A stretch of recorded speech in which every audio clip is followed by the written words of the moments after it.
ಆತ್ಮೀಯರೇ ನಮಸ್ಕಾರ. ದೇವರಾಜು ಶಿವಪುರ ಯೂಟ್ಯೂಬ್ ಚಾನಲ್ಗೆ ಸ್ವಾಗತ. ಪ್ರಶಸ್ತ ಆಪ್ನ ಲಾಗಿನ್ಗೆ ಸಂಬಂಧಪಟ್ಟಂತೆ ಎರಡನೇ ವಿಡಿಯೋ ಇದಾಗಿದೆ.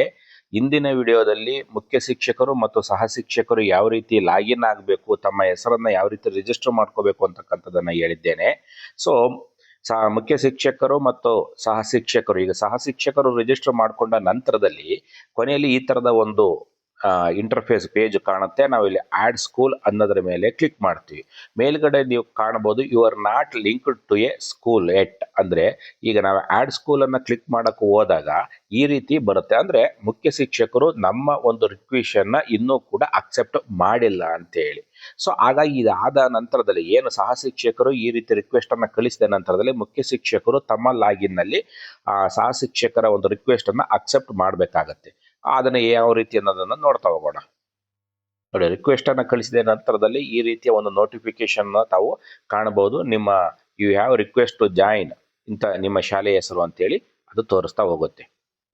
ಮುಂದಿನ ಪೇಜಿನಲ್ಲಿ ನಿಮ್ಮ ಮುಖ್ಯ ಶಿಕ್ಷಕರ ಹೆಸರು, ಅವರ ಒಂದು ಡೀಟೇಲ್ಸ್ ಅನ್ನ ತೋರಿಸುತ್ತೆ. ಡೀಟೇಲ್ಸ್ ಅನ್ನ ತೋರಿಸಿದ ನಂತರದಲ್ಲಿ awaiting approval from head teacher ಇಂಥವ್ರು ಅಂತೇಳಿ, ಅಂದ್ರೆ ಅವ್ರು ಇನ್ನೂ ಕೂಡ ಆ ಅಪ್ರೂವಲ್ ಕೊಟ್ಟಿಲ್ಲ ಅಂತೇಳಿ.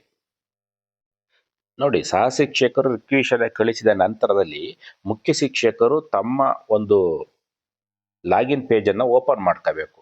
ಓಪನ್ ಮಾಡ್ಕೊಂಡಂತ ಸಂದರ್ಭದಲ್ಲಿ ಪ್ರಶಸ್ತ ಆಪ್ ಅನ್ನು ಓಪನ್ ಮಾಡ್ಕೊಂಡಂತ ಒಂದು ಸಂದರ್ಭದಲ್ಲಿ ಈ ತರದ ಒಂದು ಪೇಜ್ ಇಂಟರ್ಫೇಸ್ ಓಪನ್ ಆಗುತ್ತೆ. ತಾವು ಗಮನಿಸ್ತಾ ಇರಬಹುದು, ಮ್ಯಾನೇಜ್ ಟೀಚರ್ ಅನ್ನೋದ್ರ ಮೇಲೆ ಮುಖ್ಯ ಶಿಕ್ಷಕರು ಕ್ಲಿಕ್ ಮಾಡಬೇಕು. ಮ್ಯಾನೇಜ್ ಟೀಚರ್ ಅನ್ನೋದ್ರ ಮೇಲೆ ಕ್ಲಿಕ್ ಮಾಡಿದಾಗ ಆ ಶಾಲೆಗೆ ಸಂಬಂಧಪಟ್ಟಂತ ಸಹ ಶಿಕ್ಷಕರು ಯಾರ್ಯಾರೆಲ್ಲ ರಿಕ್ವೆಷನ್ ಕಳಿಸಿದಾರೋ ಅವರ ಒಂದು ಹೆಸರು ಇಲ್ಲಿ ಶೋ ಆಗ್ತಾ ಹೋಗುತ್ತೆ. ಅವರ ಒಂದು ಲಿಸ್ಟ್ ಇಲ್ಲಿ ಏನಾಗುತ್ತೆ, ಶೋ ಆಗ್ತಾ ಹೋಗುತ್ತೆ. ಅದರ ಮುಂದ್ಗಡೆ ಇಂಟು ಮತ್ತು ರೈಟ್ ಮಾರ್ಕ್ ಬರುತ್ತೆ. ಅಂದ್ರೆ ಅವ್ರದ್ದು ಯಾರಾದ್ರೂ ಕೂಡ ತಪ್ಪು ಆಗಿ ಅವ್ರ ನಿಮ್ಮ ಶಾಲೆಯ ಒಂದು ರಿಕ್ವೆಷನ್ ಕಳಿಸಿದ್ರೆ ಇಂಟು ಹಾಕ್ತಿವಿ. ಇಲ್ಲ ನಿಮ್ಮ ಶಾಲೆಯ ಸಹ ಶಿಕ್ಷಕರಾಗಿದ್ರೆ ರೈಟ್ ಮಾರ್ಕ್ ಮೇಲೆ ನಾವು ಕ್ಲಿಕ್ ಮಾಡ್ತಾ ಹೋಗ್ತೀವಿ. ರೈಟ್ ಮಾರ್ಕ್ ಮೇಲೆ ಕ್ಲಿಕ್ ಮಾಡಿದಂತ ಸಂದರ್ಭದಲ್ಲಿ are you sure you want to approve this teachers onboarding request ಅಂತ ಹೇಳಿ ಮಾಹಿತಿಯನ್ನು ಕೇಳುತ್ತೆ. ಎಸ್ ಅನ್ನೋದ್ರ ಮೇಲೆ ನಾವು ಕ್ಲಿಕ್ ಮಾಡಬೇಕು. ಈ ತರದ ಒಂದು ಪಾಪ್ಅಪ್ ಮೆಸೇಜ್ ಡಿಸ್ಪ್ಲೇ ಆಗುತ್ತೆ. ಇಲ್ಲಿ ಇಂಟು ಮೇಲೆ ಕ್ಲಿಕ್ ಮಾಡಬೇಕು. ಯಾವ ಶಿಕ್ಷಕರ ಒಂದು ರಿಕ್ವೆಷನ್ ಅಕ್ಸೆಪ್ಟ್ ಮಾಡಿರ್ತೀರೋ ಆ ಹೆಸರಿನ ಮುಂದೆ ಈ ರೀತಿಯ ಗ್ರೀನ್ ಟಿಕ್ ಕಾಣ್ತಾ ಹೋಗುತ್ತೆ. ಅಂದ್ರೆ ಆ ಶಿಕ್ಷಕರ ಹೆಸರನ್ನ ನೀವು ಅಪ್ರೂವ್ ಮಾಡಿದ್ದೀರಾ ಅಂತೇಳಿ. ಇದು ಮುಖ್ಯ ಶಿಕ್ಷಕರ ಲಾಗಿನ್ ನಲ್ಲಿ ಕಂಡು ಬರ್ತಕ್ಕಂಥ ಒಂದು ಮಾಹಿತಿ. ಇದಾದ ನಂತರದಲ್ಲಿ ಮುಖ್ಯ ಶಿಕ್ಷಕರು ತಮ್ಮ ಒಂದು ಡ್ಯಾಶ್ ಬೋರ್ಡ್ ಅಂದ್ರೆ ತಮ್ಮ ಪ್ರಶಸ್ತ ಆಪ್ ಅನ್ನು ಓಪನ್ ಮಾಡಿಕೊಂಡ ನಂತರದಲ್ಲಿ ನೋಡಿ, ಇಲ್ಲಿ ಮೇಲ್ಭಾಗದಲ್ಲಿ ಮ್ಯಾನೇಜ್ ಟೀಚರ್ ಅಂತ ಹೇಳಿ ಬರುತ್ತೆ. ಅಲ್ಲಿ ಯಾವ ಟೀಚರ್ಸ್ ನಿಮಗೆ ರಿಕ್ವೆಷನ್ ಕಳಿಸಿರ್ತಾರೋ ಅದನ್ನ ಅಕ್ಸೆಪ್ಟ್ ಮಾಡಿರ್ತೀರಿ. ಅದಾದ ನಂತರದಲ್ಲಿ ಕೆಳಗಡೆ ಬರ್ತಕ್ಕಂಥದ್ದು ಅಸೈನ್ ಸ್ಕ್ರೀನಿಂಗ್ ಅಂತೇಳಿ, ನಿಮ್ಮ ಶಾಲೆಯಲ್ಲಿ 2-3 ಜನ 4-5 ಜನ ಟೀಚರ್ಸ್ ಇರ್ತಾರೆ. ಯಾವ್ಯಾವ ಟೀಚರ್ಸ್ಗೆ ಯಾವ್ಯಾವ ತರಗತಿಯನ್ನ ಅಸೈನ್ ಮಾಡಬೇಕು ಅವರು ಈ ಸ್ಕ್ರೀನಿಂಗ್ ಮಾಡೋಕ್ಕೋಸ್ಕರ ಪ್ರತಿಯೊಬ್ಬ ಶಿಕ್ಷಕರಿಗೂ 1ನೇ ತರಗತಿ 2ನೇ ತರಗತಿ 3ನೇ ತರಗತಿ ಅಂತೇಳಿ ಅಸೈನ್ ಮಾಡಬೇಕಾಗತ್ತೆ. ಅದಕ್ಕೋಸ್ಕರ ಮುಖ್ಯ ಶಿಕ್ಷಕರು ಅಸೈನ್ ಸ್ಕ್ರೀನಿಂಗ್ ಅನ್ನೋದ್ರ ಮೇಲೆ ಕ್ಲಿಕ್ ಮಾಡಬೇಕು. ಪ್ರಾರಂಭದಲ್ಲಿ ತಾವು ಕಾಣಬಹುದು assign screening part 1 and assign screening part 2 ಅಂತೇಳಿ ಬರುತ್ತೆ. ಇಲ್ಲಿ ಅಸೈನ್ ಸ್ಕ್ರೀನಿಂಗ್ ಪಾರ್ಟ್ 1 ಅನ್ನೋದ್ರ ಮೇಲೆ ಮುಖ್ಯ ಶಿಕ್ಷಕರು ಕ್ಲಿಕ್ ಮಾಡಬೇಕು. ನೋಡಿ, ಅಸೈನ್ ಸ್ಕ್ರೀನಿಂಗ್ ಪಾರ್ಟ್ 1 ಅದರ ಮೇಲೆ ಕ್ಲಿಕ್ ಮಾಡಿದ ನಂತರದಲ್ಲಿ ಅಕಾಡೆಮಿಕ್ ಇಯರ್ ಬೈ ಡಿಫಾಲ್ಟ್ ಆಗಿ ಅದು ಬಂದೇ ಬರುತ್ತೆ. ಸೊ ಸೆಲೆಕ್ಟ್, ಇಲ್ಲಿ ಡ್ರಾಪ್ ಡೌನ್ ಬಾಕ್ಸ್ ಅನ್ನ ಕ್ಲಿಕ್ ಮಾಡಿದಂತ ಒಂದು ಸಂದರ್ಭದಲ್ಲಿ ನಿಮ್ದು LPS ಇದ್ರೆ 1 to 5th ತೋರಿಸುತ್ತೆ, HPS ಇದ್ರೆ 1 to 7th R 1 to 8th ಅಥವಾ 8th to 10th ಅಂತಕ್ಕಂಥದ್ದು ತೋರಿಸುತ್ತೆ. ಇಲ್ಲಿ ಸೆಕ್ಷನ್ ಅನ್ನು ನೀವು ಟೈಪ್ ಮಾಡ್ತೀರಿ. ಅಸೈನ್ ಟೀಚರ್, ಈ ಡ್ರಾಪ್ ಡೌನ್ ಬಾಕ್ಸ್ ಅನ್ನ ಕ್ಲಿಕ್ ಮಾಡಿದಂತ ಸಂದರ್ಭದಲ್ಲಿ ನೀವು ಯಾವ ಟೀಚರ್ಸ್ಗೆಲ್ಲ ಅಪ್ರೂವ್ ಕೊಟ್ಟಿದ್ದೀರಿ ಅವ್ರದ್ದೆಲ್ಲದೂ ಕೂಡ ಹೆಸರು ಬರುತ್ತೆ. ಅಸೈನ್ ಅಲ್ಲಿ ಯಾವುದೋ ಒಬ್ಬ ಟೀಚರ್ಸ್ ನಾವು ಸೆಲೆಕ್ಟ್ ಮಾಡ್ತೀರಿ. ಅದನ್ನ ಸೆಲೆಕ್ಟ್ ಮಾಡಿದ ನಂತರದಲ್ಲಿ ಅಂದ್ರೆ ಯಾವ ಸೆಲೆಕ್ಟ್ ಕ್ಲಾಸ್, ಈಗ 1ನೇ ತರಗತಿನ ಯಾವ ಶಿಕ್ಷಕರಿಗೆ ಕೊಡ್ತೀರಿ ಅಥವಾ ಕ್ಲಾಸ್ ಟೀಚರ್ ಅಂತ ಏನ್ ಮಾಡಿರ್ತೀರಿ, ಆ 1ನೇ ತರಗತಿ ಕ್ಲಾಸ್ ಟೀಚರ್ಸ್ಗೆ ಯಾರು ಇರ್ತಾರೆ ಆ ಡ್ರಾಪ್ ಡೌನ್ ಬಾಕ್ಸ್ ಅಲ್ಲಿ ಕ್ಲಿಕ್ ಮಾಡಿ ಅವರ ಹೆಸರ ಮೇಲೆ ನಾವು ಕ್ಲಿಕ್ ಮಾಡ್ಬೇಕಾಗತ್ತೆ. ಇಲ್ಲಿ ಸ್ಟಾರ್ಟ್ ಡೇಟ್ ಅಂತಕ್ಕಂಥದ್ದನ್ನು ನೀವು ಯಾವತ್ತು ಸ್ಟಾರ್ಟ್ ಮಾಡ್ತೀರಾ ಅದೇ ಬೈ ಡಿಫಾಲ್ಟ್ ಆಗಿ ತೆಗೆದುಕೊಡುತ್ತೆ. ಆ ತೆಗೆದುಕೊಂಡ ನಂತರದಲ್ಲಿ ಅಲ್ಲಿಂದ 30 ದಿನಗಳ ಅವಕಾಶ ಇರುತ್ತೆ. ಅದೇ ಆಟೋಮೆಟಿಕ್ ಆಗಿ 30 ದಿನಗಳಿಗೆ ಆ ಡೇಟ್ ಅನ್ನು ತೆಗೆದುಕೊಂಡು ಅದು ಸೆಲೆಕ್ಟ್ ಆಗುತ್ತೆ. ಸೊ ಅದಾದ ನಂತರದಲ್ಲಿ ನೀವು ಸಬ್ಮಿಟ್ ಅನ್ನೋದ್ರ ಮೇಲೆ ಕ್ಲಿಕ್ ಮಾಡಬೇಕು. ನೋಡಿ, ಈ ರೀತಿ ಅದು ದಿನಾಂಕವನ್ನು ತೆಗೆದುಕೊಳ್ಳುತ್ತೆ. ಈ ರೀತಿ ಪೇಜಲ್ಲಿ ಕಾಣ್ತಾ ಹೋಗುತ್ತೆ. ಅಕಾಡೆಮಿಕ್ ಇಯರ್, ನೀವು ಯಾವ ಕ್ಲಾಸನ್ನು ಸೆಲೆಕ್ಟ್ ಮಾಡಿದ್ರೆ ಅದು ಬರುತ್ತೆ, ಸೆಕ್ಷನ್ ಬರುತ್ತೆ, ಯಾವ ಟೀಚರ್ಸು, ಈಗ 1ನೇ ತರಗತಿಯನ್ನು ಯಾರಿಗೆ ಅಲಾಟ್ ಮಾಡಿದಿರಿ ಅವರ ಟೀಚರ್ಸ್ ಹೆಸರು ಬರುತ್ತೆ. ಸ್ಟಾರ್ಟ್ ಡೇಟನ್ನು ತೆಗೆದುಕೊಳ್ತೀರಿ. ಸ್ಟಾರ್ಟ್ ಡೇಟನ್ನು ಯಾವುದನ್ನು ಸೆಲೆಕ್ಟ್ ಮಾಡ್ಕೊಳ್ತೀರಿ ಅಲ್ಲಿಂದ 30 ದಿನಗಳಿಗೆ ಅದೇ ಬೈ ಡಿಫಾಲ್ಟ್ ಆಗಿ ಅದು ಆಟೋ ಜನರೇಟ್ ಆಗ್ತಾ ಹೋಗುತ್ತೆ. ಅದಾದ ನಂತರದಲ್ಲಿ ನೀವು ಸಬ್ಮಿಟ್ ಕೊಡ್ತೀರಿ. ಅದಾದ ನಂತರದಲ್ಲಿ ಈ ಥರದ ಒಂದು ಇಂಟರ್ಫೇಸ್, ಈ ಥರದ ಒಂದು ಪೇಜು ಓಪನ್ ಆಗ್ತಾ ಹೋಗುತ್ತೆ. ಯಾವುದು 1ನೇ ತರಗತಿಯ ಸೆಕ್ಷನನ್ನು ಯಾವ ಶಿಕ್ಷಕರಿಗೆ ಕೊಟ್ಟಿದ್ರೆ ಶಿಕ್ಷಕರ ಹೆಸರು ಕೆಳಗಡೆ ಬರುತ್ತೆ. ಸ್ಟಾರ್ಟ್ ಡೇಟ್ ಯಾವತ್ತಿಂದ ಯಾವತ್ತಿನವರೆಗೆ ಕೆಳಗಡೆ ಈ ಥರದ ಒಂದು ಪಾಪಪ್ ಮೆಸೇಜ್ ಬರುತ್ತೆ. The screening has been successfully created ಅಂತೇಳಿ. ಈ ರೀತಿ ನಿಮ್ಮ ಶಾಲೆಯಲ್ಲಿ ಎಷ್ಟು ಜನ ಶಿಕ್ಷಕರು ಇರ್ತಾರೆ ಅಷ್ಟೋ ಜನ ಶಿಕ್ಷಕರಿಗೂ ಕೂಡ ತರಗತಿಗಳನ್ನು ಅಸೈನ್ ಮಾಡಬೇಕಾಗತ್ತೆ. ನೋಡಿ, ಇದಾದ ನಂತರದಲ್ಲಿ ಮುಖ್ಯ ಶಿಕ್ಷಕರು ನಿಮಗೆ ಪ್ರತಿಯೊಬ್ಬ ಶಿಕ್ಷಕರಿಗೆ ಕ್ಲಾಸನ್ನು ಅಲಾಟ್ ಮಾಡಿದ ನಂತರದಲ್ಲಿ ಸಹ ಶಿಕ್ಷಕರ ಒಂದು ಡ್ಯಾಶ್ ಬೋರ್ಡ್ನಲ್ಲಿ ಅಂದರೆ ಪ್ರಶಸ್ತಿ ಆ್ಯಪನ್ನು ಓಪನ್ ಮಾಡಿದಂಥ ಒಂದು ಸಂದರ್ಭದಲ್ಲಿ ಈ ಥರದ ಒಂದು ಇಂಟರ್ಫೇಸ್ ಕಾಣ್ತಾ ಹೋಗುತ್ತೆ. ತಾವು ಗಮನಿಸ್ತಾ ಇರ್ಬೋದು. ಇಲ್ಲಿ ನೋಡಿ, ಸ್ಟಾರ್ಟ್ ಸ್ಕ್ರೀನಿಂಗ್ ಪಾರ್ಟ್ 1 ಅಂದರೆ ಸ್ಪೆಷಲ್ ಟೀಚರ್ಸು, ಸ್ಪೆಷಲ್ ಎಜುಕೇಟರ್ಸ್ ಇದ್ರೆ ಮಾತ್ರ ಸ್ಟಾರ್ಟ್ ಸ್ಕ್ರೀನಿಂಗ್ 2 ಇರುತ್ತೆ.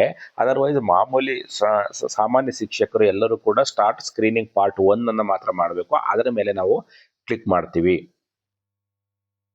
ಸ್ಟಾರ್ಟ್ ಸ್ಕ್ರೀನಿಂಗ್ ಪಾರ್ಟ್ 1 ಅನ್ನು ಕ್ಲಿಕ್ ಮಾಡಿದಂಥ ಒಂದು ಸಂದರ್ಭದಲ್ಲಿ ಈ ಥರದ ಒಂದು ಇಂಟರ್ಫೇಸ್, ಈ ಥರದ ಒಂದು ಪೇಜ್ ಓಪನ್ ಆಗುತ್ತೆ. ಅಲ್ಲಿ ನಿಮಗೆ ಯಾವ ತರಗತಿಯನ್ನು ಅಲಾಟ್ ಮಾಡಲಾಗಿದೆ ಮತ್ತು ಟೋಟಲ್ ಸ್ಟೂಡೆಂಟ್ ಮಾಹಿತಿ ತೋರಿಸುತ್ತೆ ಮತ್ತು ಅಸೈನ್ ಡೇಟ್ ಯಾವ ದಿನಾಂಕದಿಂದ ಯಾವ ದಿನಾಂಕದವರೆಗೆ ನೀವು ಸ್ಕ್ರೀನಿಂಗನ್ನು ಮಾಡಬೇಕಾಗುತ್ತೆ ಅಂತೇಳಿ. ನೋಡಿ, ಇಲ್ಲಿ 25 ಡಿಸೆಂಬರ್ 2025 25 ನವೆಂಬರ್ದ ಡಿಸೆಂಬರ್ ಡೆಡ್ ಲೈನ್ ಇಲ್ಲಿ ಕೂಡ ಅಲ್ಲಿ ತೋರಿಸಲಾಗಿರುತ್ತೆ. ಅಂದರೆ ಯಾವ ದಿನಾಂಕದಿಂದ ನೀವು ಸ್ಟಾರ್ಟ್ ಮಾಡ್ತೀರೋ ಅಲ್ಲಿಂದ 30 ದಿನಗಳ ಒಂದು ಡೆಡ್ ಲೈನನ್ನು ತೋರಿಸಲಾಗುತ್ತೆ. ಅಂದರೆ ಇದು ಶಿಕ್ಷಕರ ಒಂದು ಲಾಗಿನ್ನಲ್ಲಿ ಈ ರೀತಿಯ ಒಂದು ಪೇಜ್ ಓಪನ್ ಆಗುತ್ತೆ.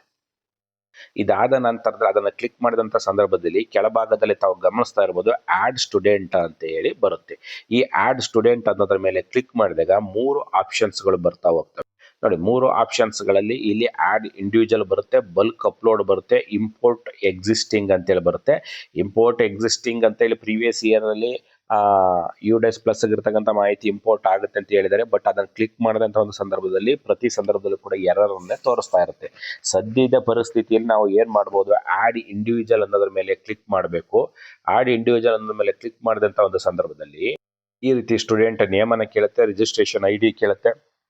ರಿಜಿಸ್ಟ್ರೇಷನ್ ID ಅಂದರೆ ಯಾವುದಪ್ಪ, ತಲೆ ಕೆಡಿಸ್ಕೊಳ್ತಕ್ಕಂಥ ಅವಶ್ಯಕತೆ ಇಲ್ಲ. ಮಗುವಿನ ಸ್ಯಾಟ್ಸ್ ಐಡಿಯನ್ನೇ SATS ನಂಬರ್ ಏನಿರುತ್ತೆ ಆ SATS ನಂಬರ್ನ ರಿಜಿಸ್ಟ್ರೇಷನ್ ID ಅಂತೇಳಿ ನಾವು ಎಂಟ್ರಿ ಮಾಡ್ತೀವಿ. ಉಳಿದಂತೆ ಅಪಾರ್ ID ಮತ್ತು ಅಕಾಡೆಮಿಕ್ ಇಯರ್, ಮಗುವಿನ ತಂದೆ ತಾಯಿ ಮತ್ತು ಫೋನ್ ನಂಬರು ಇವುಗಳನ್ನು ಎಂಟ್ರಿ ಮಾಡಿ ನಾವು ಸಬ್ಮಿಟನ್ನು ಕೊಡಬೇಕು. ಮಗುವನ್ನು ಆ್ಯಡ್ ಮಾಡಿದ ನಂತರದಲ್ಲಿ ಈ ರೀತಿ ಕಾಣುತ್ತೆ. ಯಾವುದೋ ಮಗುವಿನ ಹೆಸರು ಕಾಣುತ್ತೆ, ಅದರ ಮುಂದ್ಗಡೆ ನಾಟ್ ಸ್ಟಾರ್ಟೆಡ್ ಅಂತೇಳಿ ಕಾಣುತ್ತೆ. ಪ್ರತಿಯೊಂದು ಮಗುವನ್ನು ಕೂಡ ಆ್ಯಡ್ ಸ್ಟೂಡೆಂಟ್ ಅನ್ನೋದ್ರ ಮೇಲೆ ಕ್ಲಿಕ್ ಮಾಡಿ ಮಗುವಿನ ಮಾಹಿತಿಯನ್ನು ನಾವು ಎಂಟ್ರಿ ಮಾಡ್ತಾ ಹೋಗ್ತೀವಿ. ಎಂಟ್ರಿ ಮಾಡಿದಂಥ ಸಂದರ್ಭದಲ್ಲಿ ಇಲ್ಲಿ ಮಕ್ಕಳ ಹೆಸರುಗಳು ಕಾಣ್ತಾ ಹೋಗ್ತವೆ. ಮುಂಭಾಗದಲ್ಲಿ ನಾಟ್ ಸ್ಟಾರ್ಟೆಡ್ ಅಂತೇಳಿ, ಅಂದರೆ ಮಗುವನ್ನು ಆ್ಯಡ್ ಮಾಡಿದ್ವಿ, ಅವ್ರದ್ದು ಇನ್ನೂ ಕೂಡ ಸ್ಕ್ರೀನಿಂಗನ್ನು ಪ್ರಾರಂಭ ಮಾಡಿಲ್ಲ. ನೋಡಿ, ಆ್ಯಡ್ ಸ್ಟೂಡೆಂಟನ್ನು ಕ್ಲಿಕ್ ಮಾಡಿದ ನಂತರದಲ್ಲಿ ಮಗುವಿನ ಎಲ್ಲ ಮಾಹಿತಿಗಳನ್ನು ನಾವು ಫಿಲ್ ಮಾಡಿದ ನಂತರದಲ್ಲಿ ಫಿಲ್ ಮಾಡಿ ಸಬ್ಮಿಟನ್ನು ಕೊಟ್ಟಂಥ ನಂತರದಲ್ಲಿ ಮಗುವಿನ ಎಲ್ಲ ಡೀಟೇಲ್ಸ್ಗಳು ಕೂಡ ಬರ್ತಾ ಹೋಗ್ತವೆ. ಮೇಲ್ಭಾಗದಲ್ಲಿ ಎಡಿಟ್ ಪ್ರೊಫೈಲ್ ಅಂತ ಬರುತ್ತೆ, ರಿಮೂವ್ ಸ್ಟೂಡೆಂಟ್ ಅಂತೇಳಿ ಬರುತ್ತೆ. ಏನಾದರೂ ಕೂಡ ಮಾಹಿತಿ ಏನಾದರೂ ವೇರಿಯೇಷನ್ಸ್ ಆಗಿದ್ರೆ ಎಡಿಟ್ ಪ್ರೊಫೈಲ್ ಮೇಲೆ ಕ್ಲಿಕ್ ಮಾಡಿ ಮಾಹಿತಿಯನ್ನು ಸರಿಪಡಿಸ್ಲಿಕ್ಕೆ ಅವಕಾಶ ಇದೆ. ಅಥವಾ ತಪ್ಪಾದ ವಿದ್ಯಾರ್ಥಿಯನ್ನು ಏನಾದರೂ ನಾವು ಸೇರಿಸಿದ್ರೆ ರಿಮೂವ್ ಸ್ಟೂಡೆಂಟ್ ಅಂತೇಳಿ ಕೊಡ್ತೀವಿ. ಅಂದರೆ ಆ್ಯಡ್ ಸ್ಟೂಡೆಂಟನ್ನು ಕ್ಲಿಕ್ ಮಾಡಿದ ನಂತರದಲ್ಲಿ ಪ್ರತಿಯೊಂದು ಮಗುವಿನ ಮಾಹಿತಿಯನ್ನು ಫಿಲ್ ಮಾಡಿ ಸಬ್ಮಿಟ್ ಕೊಟ್ಟಾಗ ಮಗುವಿನ ಡೀಟೇಲ್ಸ್ ಈ ರೀತಿ ಒಂದು ಡಿಸ್ಪ್ಲೇ ಆಗುತ್ತೆ. ಇದಾದ ನಂತರದಲ್ಲಿ ಕೆಳಭಾಗದಲ್ಲಿ ಕಾಣ್ತಾ ಇದೆ ಸ್ಟಾರ್ಟ್ ಸ್ಕ್ರೀನಿಂಗ್ ಪಾರ್ಟ್ 1 ಅಂತೇಳಿ. ಇಲ್ಲಿಂದ ನಮ್ಮ ಕೆಲಸ ಶುರುವಾಗುತ್ತೆ. ಅಂದರೆ ಪ್ರತಿ ಮಕ್ಕಳನ್ನ ನಾವು ಏನು ಆ್ಯಡ್ ಮಾಡಿರ್ತೀವಿ, ಆ್ಯಡ್ ಮಾಡಿದ ನಂತರದ ಪ್ರತಿಯೊಂದು ಮಗುವನ್ನು ಕೂಡ ಸ್ಟಾರ್ಟ್ ಸ್ಕ್ರೀನಿಂಗ್ ಮಾಡಬೇಕು. ಹತ್ತತ್ರ ಸುಮಾರು 63 ಪ್ರಶ್ನೆಗಳಿಗೆ ನಾವು ಉತ್ತರವನ್ನು ನೀಡಬೇಕಾಗತ್ತೆ. ನೋಡಿ, ಸ್ಟಾರ್ಟ್ ಸ್ಕ್ರೀನಿಂಗ್ ಅನ್ನೋದನ್ನು ಕ್ಲಿಕ್ ಮಾಡಿದ ನಂತರದಲ್ಲಿ ಈ ರೀತಿಯ ಪ್ರಶ್ನೆಗಳು ಬರ್ತಾ ಹೋಗ್ತವೆ. For example, this student has difficulty in walking or need support to walk or climb stairs. ಅಂದರೆ ಪ್ರತಿ 63 ಪ್ರಶ್ನೆಗಳು ಬರ್ತಾ ಹೋಗ್ತೇವೆ. ಪ್ರತಿಯೊಂದು ಪ್ರಶ್ನೆಯನ್ನು ಕೂಡ ನಾವು ಗಮನವಿಟ್ಟು ಓದಿ ಆ ಮಗುವಿಗೆ ಸಂಬಂಧಪಟ್ಟಂಥ ಪ್ರಶ್ನೆಗೆ ನಾವು ಟಿಕ್ ಮಾಡಬೇಕಾಗತ್ತೆ. ಟಿಕ್ ಮಾಡಿದಾಗ ಅಂದರೆ ಆ ಮುಂಭಾಗದಲ್ಲಿರ್ತಕ್ಕಂಥ ಬಾಕ್ಸ್ ಮೇಲೆ ಕ್ಲಿಕ್ ಮಾಡಿದಾಗ ಈ ರೀತಿ ರೈಟ್ ಮಾರ್ಕ್ ಬರುತ್ತೆ. ಅಂದರೆ ಆ ಮಗುವಿಗೆ ಸಂಬಂಧಪಟ್ಟಂಥ ಮಾಹಿತಿ ಅಂತೇಳಿ. ಅದಾದ ನಂತರದಲ್ಲಿ ಆ 63 ಕ್ವಶನ್ಸ್ಗಳಲ್ಲಿ ಪ್ರತಿ ಮಗುವಿಗೆ ಯಾವುದು ಸಂಬಂಧಪಡುತ್ತೆ ಅದರ ಮೇಲೆ ಕ್ಲಿಕ್ ಮಾಡಿದ ನಂತರದಲ್ಲಿ ಸೇವ್ ಆ್ಯಂಡ್ ಸಬ್ಮಿಟ್ ಅಂತೇಳಿ ಕೆಳಭಾಗದಲ್ಲಿ ತಾವು ಗಮನಿಸ್ತಾ ಇರ್ಬೋದು. ಸೇವ್ ಆ್ಯಂಡ್ ಸಬ್ಮಿಟ್ ಅನ್ನೋದ್ರ ಮೇಲೆ ನಾವು ಕ್ಲಿಕ್ ಮಾಡಬೇಕಾಗುತ್ತೆ. ಸೇವ್ ಅಂಡ್ ಸಬ್ಮಿಟ್ ಮೇಲೆ ಕ್ಲಿಕ್ ಮಾಡಿದ ನಂತರದಲ್ಲಿ once screening part 1 is submitted you will no longer be able to add or edit student details and screening data. So are you sure want to submit ಅಂತೇಳಿ ಕೇಳುತ್ತೆ. ನಾವು ಹೌದು, ಒಂದು ಸರಿ submit ಮಾಡಿದ್ಮೇಲೆ ಮತ್ತೆ ಎಡಿಟ್ ಮಾಡಲಿಕ್ಕೆ ಅವಕಾಶ ಏನೂ ಇರೋದಿಲ್ಲ. ಹಾಗಾಗಿ ಈಗೇನೆ ಇನ್ನೊಂದು ಸರಿ ನೋಡಿಕೊಂಡು ಇಲ್ಲ ನಾನು ಮಾಡಿರ್ತಕ್ಕಂಥ ಮಾಹಿತಿ ಕರೆಕ್ಟಾಗಿದೆ ಅಂದರೆ ನೀವು ಎಸ್ ಅನ್ನೋದ್ರ ಮೇಲೆ ಕ್ಲಿಕ್ ಮಾಡ್ಬೋದು. ಎಸ್ ಅನ್ನೋದ್ರ ಮೇಲೆ ಕ್ಲಿಕ್ ಮಾಡಿದಂಥ ಸಂದರ್ಭದಲ್ಲಿ ಆ ಮಗುವಿನ ಡೀಟೇಲ್ಸ್ ಮತ್ತೊಮ್ಮೆ ಡಿಸ್ಪ್ಲೇ ಆಗುತ್ತೆ. ಕೆಳಭಾಗದಲ್ಲಿ ತಾವು ಗಮನಿಸ್ಬೋದು data has been submitted successfully ಅಂತೇಳಿ. ಈಗ ಇಲ್ಲಿಗೆ ಒಂದು ಮಗುವಿನ ಸ್ಕ್ರೀನಿಂಗ್ ಪಾರ್ಟ್ 1 ಕಂಪ್ಲೀಟ್ ಆಗುತ್ತೆ. ಆ ಮಗುವಿನ ಮುಂದೆ ಈ ರೀತಿಯ ಕಂಪ್ಲೀಟೆಡ್ ಮಗುವಿನ ಹೆಸರು, ರಿಜಿಸ್ಟ್ರೇಷನ್ ಐ ಡಿ ಅಂದರೆ ಏನಲ್ಲ, SITS ನಂಬರು, ಅದು ಬಂದ ನಂತರದ ಮುಂಭಾಗದಲ್ಲಿ ಕಂಪ್ಲೀಟೆಡ್ ಅಂತೇಳಿ ಬರುತ್ತೆ. ಅದಾದ ನಂತರದಲ್ಲಿ ಮಗುವಿನ ಕೊನೆಯಲ್ಲಿ ಈ ರೀತಿಯ ಒಂದು ಡೀಟೇಲ್ಸ್, ಡೇಟ್ ಆಫ್ ಬರ್ತ್, ಮಗುವಿನ ಜೆಂಡರ್, ತಂದೆ ಹೆಸರು, ತಾಯಿ ಹೆಸರು, ಸ್ಕ್ರೀನಿಂಗ್ ಪಾರ್ಟ್ 1 ಮತ್ತು ಇಲ್ಲಿ ಕೆಳಭಾಗದಲ್ಲಿ ಪಾರ್ಟ್ 1 ಸ್ಕ್ರೀನಿಂಗ್ ಡನ್ ಬೈ ಅಂದರೆ ಯಾವ ಶಿಕ್ಷಕರು ಈ ಸ್ಕ್ರೀನಿಂಗ್ ಪಾರ್ಟ್ 1 ಅನ್ನ ಮಾಡಿದ್ರು ಅಂತೇಳಿ ಆ ಶಿಕ್ಷಕರ ಹೆಸರು ಬರುತ್ತೆ. ಸ್ಕ್ರೀನಿಂಗ್ ಪಾರ್ಟ್ ಡೇಟ್ ಕೂಡ ಇಲ್ಲಿ ಬರ್ತಾ ಹೋಗುತ್ತೆ, ತರಗತಿ ಬರ್ತಾ ಹೋಗುತ್ತೆ. ನೋಡಿ, ಒಂದು ವೇಳೆ ಕೆಲವೊಂದು ಶಾಲೆಗಳಲ್ಲಿ ಸಿಂಗಲ್ ಟೀಚರ್ಸ್ ಇರ್ತಾರೆ, ಅಲ್ಲಿ ಹೆಡ್ ಮಾಸ್ಟರ್ ಅವರೇ, ಅಸಿಸ್ಟೆಂಟ್ ಟೀಚರ್ಸು ಕೂಡ ಅವರೇ. ಆಗ ಏನು ಮಾಡಬೇಕು, ಹೆಡ್ ಮಾಸ್ಟರು ಏನು ಮಾಡಬೇಕು, ತಮ್ಮ ಒಂದು ರಿಜಿಸ್ಟ್ರೇಷನ್ ರಿಜಿಸ್ಟ್ರೇಷನ್ ಆಗಿರ್ತಾರಲ್ಲ, ರಿಜಿಸ್ಟ್ರೇಷನ್ ಆದಂಥ ಒಂದು ಸಂದರ್ಭದಲ್ಲಿ ಅವರ ಒಂದು ಡ್ಯಾಶ್ ಬೋರ್ಡನ್ನು ಓಪನ್ ಮಾಡಿದಾಗ ಇಲ್ಲಿ ಅವರ ಒಂದು ಮುಖ್ಯ ಶಿಕ್ಷಕರ ಹೆಸರು ಬರುತ್ತೆ, ಹೆಡ್ ಟೀಚರ್ ಅಥವಾ ಪ್ರಿನ್ಸಿಪಲ್ ಅಂತ ಹೇಳಿ ಬರುತ್ತೆ. ಮುಂಭಾಗದಲ್ಲಿ ಈ ಥರದ ಡ್ರಾಪ್ ಡೌನ್ ಬಾಕ್ಸ್ ಬರುತ್ತೆ. ಆ ಡ್ರಾಪ್ ಡೌನ್ ಬಾಕ್ಸ್ ಅನ್ನ ಕ್ಲಿಕ್ ಮಾಡಿದಂಥ ಒಂದು ಸಂದರ್ಭದಲ್ಲಿ ಅವರು ಮುಖ್ಯ ಶಿಕ್ಷಕರು ಮತ್ತು ಶಿಕ್ಷಕರು ಅಂತ 2 ಆಪ್ಷನ್ಸ್ ಬರುತ್ತೆ. ನೀವು ಅಲ್ಲಿ ಶಿಕ್ಷಕರು ಅನ್ನೋದ್ರ ಮೇಲೆ ಕ್ಲಿಕ್ ಮಾಡಿಕೊಂಡು ನಂತರ ನೀವು ಅಸೈನ್ ಸ್ಕ್ರೀನಿಂಗ್ ಮಾಡಿಕೊಂಡು ಮಗುವಿನ ಒಂದು ಸ್ಕ್ರೀನಿಂಗ್ ಪಾರ್ಟ್ 1 ಅನ್ನ ಮಾಡಬೇಕಾಗುತ್ತೆ. ಇದು ಸಿಂಗಲ್ ಟೀಚರ್ ಇರ್ತಕ್ಕಂಥ ಶಾಲೆಗಳಿಗೆ ಸಂಬಂಧಪಟ್ಟಂಥದ್ದು ಮಾಹಿತಿ ಆಗಿರುತ್ತದೆ. ನೋಡಿ, ಆ ಡ್ರಾಪ್ ಡೌನ್ ಬಾಕ್ಸ್ ಅನ್ನ ಕ್ಲಿಕ್ ಮಾಡಿದಂಥ ಒಂದು ಸಂದರ್ಭದಲ್ಲಿ ಈ ರೀತಿ ಮಾಹಿತಿ ಕಾಣ್ತಾ ಹೋಗುತ್ತೆ. ಟೀಚರ್ ಅಥವಾ ಹೆಡ್ ಟೀಚರ್, ನೀವು ಆಲ್ರೆಡಿ ಹೆಡ್ ಟೀಚರ್ ಅನ್ನೋದಕ್ಕೆ ಅದು ಕ್ಲಿಕ್ ಆಗಿರುತ್ತೆ. ನೀವು ಇಲ್ಲಿ ಟೀಚರ್ ಆಗಿರ್ತೀರಿ. ಟೀಚರ್ ಆದಂಥ ಒಂದು ಸಂದರ್ಭ ಇದ್ರ ಮೇಲೆ ಕ್ಲಿಕ್ ಮಾಡ್ಕೋಬೇಕು. ಪ್ರತಿಯೊಂದು ಮಗುವನ್ನ ಆ್ಯಡ್ ಮಾಡಿ ಅವರ ಸ್ಕ್ರೀನಿಂಗ್ ಪಾರ್ಟ್ 1 ಮಾಡ್ತಾ ಹೋಗ್ಬೇಕಾಗುತ್ತೆ. ಆದ್ಮೇಲೆ ಇದಿಷ್ಟು ಮಾಹಿತಿ ಪ್ರಶಸ್ತ ಆ್ಯಪ್ನಲ್ಲಿ ಲಾಗಿನ್ ಆಗ್ತಕ್ಕಂಥದ್ದು ಮತ್ತು ಎಲ್ಲ ವಿದ್ಯಾರ್ಥಿಗಳನ್ನ ಆ್ಯಡ್ ಮಾಡ್ತಕ್ಕಂಥದ್ದು ಮತ್ತು ಸ್ಕ್ರೀನಿಂಗ್ ಪಾರ್ಟ್ 1 ಅನ್ನ ಮಾಡ್ತಕ್ಕಂಥದ್ದು ಹೇಗೆ ಎಂಬುದಕ್ಕೆ ಸಂಬಂಧಪಟ್ಟಂಥ ವಿಡಿಯೋ ಇದಾಗಿತ್ತು.